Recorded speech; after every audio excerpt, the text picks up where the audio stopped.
5 Dark Truths of the Peasants' Revolt of 1381.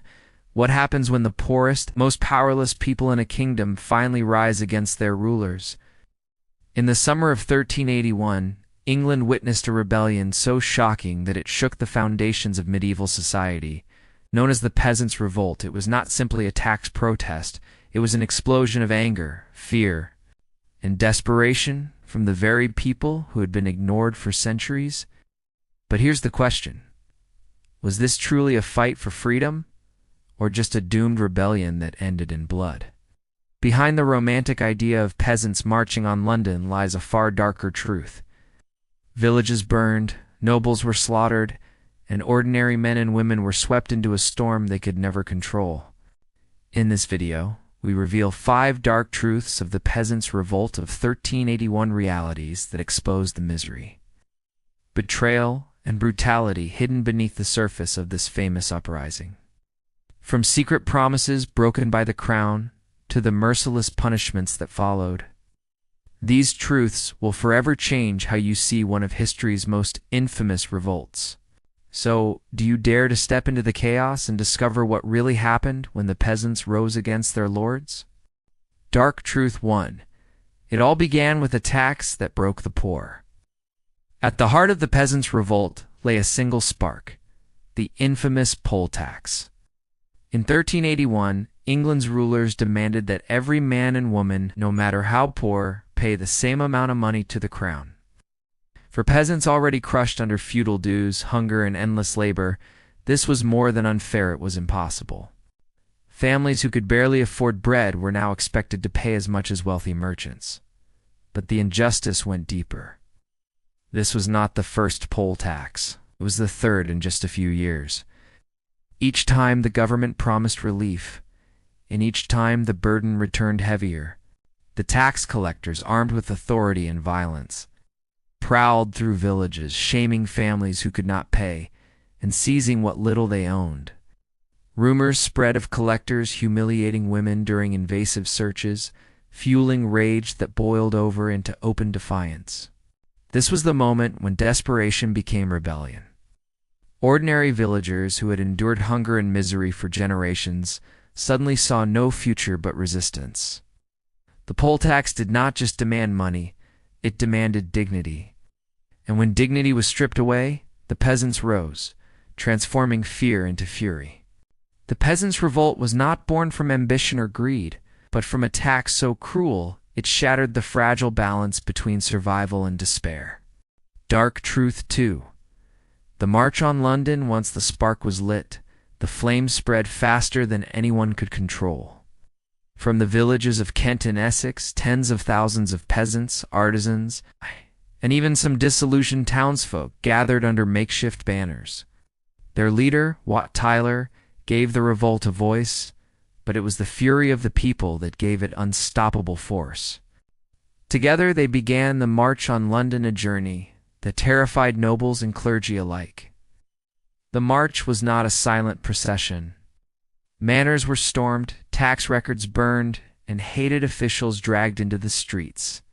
Villagers who had lived their whole lives in submission now shouted demands for freedom, equality before the law, and an end to serfdom. To the ruling elite, it looked less like a protest and more like the collapse of the entire feudal order. By the time the rebels reached the capital, London itself was teetering on the edge of chaos. The city gates were thrown open by sympathizers, and the mob surged inside. Monasteries, government buildings, and even the homes of royal officials became targets. For a brief moment, it seemed as though the peasants held the heart of England in their hands. But with that power came violence. Nobles were slaughtered in the streets, symbols of authority were torn down, and the line between justice and vengeance blurred. The March on London was not just a cry for freedom, it was a storm of rage that left blood on the cobblestones and fear in the halls of power. Dark Truth 3.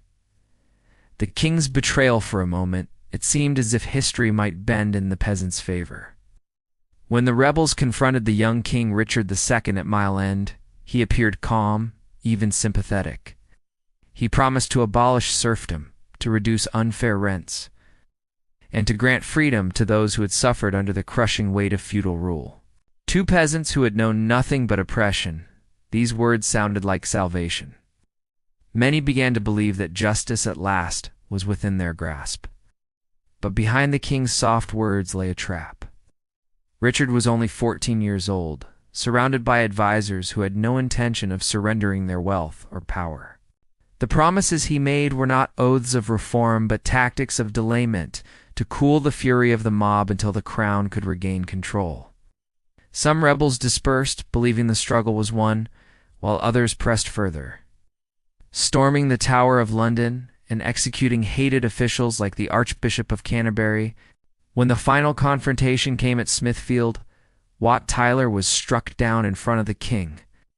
In that instant, Richard stepped forward and boldly claimed, "I am your leader now." Many rebels, stunned and leaderless, obeyed. The betrayal was complete. Instead of freedom, the peasants received chains. The charters of liberty Richard had handed out were torn apart, and the promises he made dissolved into nothing. The king's betrayal was not just a broken deal, it was a deadly reminder that power in the Middle Ages was built on deception, and mercy from the throne was always an illusion. Dark Truth 4. The brutal revenge. Once the rebellion was broken and Wat Tyler lay dead, the mask of mercy was ripped away. King Richard II and his nobles unleashed a wave of brutal revenge that swept across England like a storm. The promises of freedom and reform were discarded, replaced by the cold steel of retribution. Rebel leaders were hunted down relentlessly. Those captured were subjected to grisly executions designed not just to kill, but to terrify. Hanging, drawing, and quartering turned public squares into theaters of horror, where severed heads were displayed on spikes as warnings to anyone who dared to rise again. Entire villages that had joined the revolt found themselves punished collectively. Fines, confiscated lands, and the relentless return of feudal duties. Ordinary peasants, many of whom had only followed the crowd out of desperation, discovered that forgiveness was not an option. The crown treated them all as traitors, stripping away what little hope remained. The dream of ending serfdom was crushed under the weight of blood and fear. This brutal revenge revealed the true nature of power in the Middle Ages. The rulers could promise freedom with one hand and deliver death with the other. For the peasants, the price of rebellion was not just defeat. It was a legacy of terror etched into the memory of every village, ensuring that no one would dare to rise again for generations. Dark Truth 5. The legacy of fear, the Peasants' Revolt of 1381, ended in defeat. But its shadow lingered long after the rebels were gone. The rebellion terrified England's rulers, leaving scars that reshaped politics, law, and society. For decades, the nobility and monarchy lived with the memory of peasants storming London, murdering officials, and demanding freedom. It was a glimpse of a world turned upside down, and they swore it would never happen again. To ensure this, the authorities tightened their grip.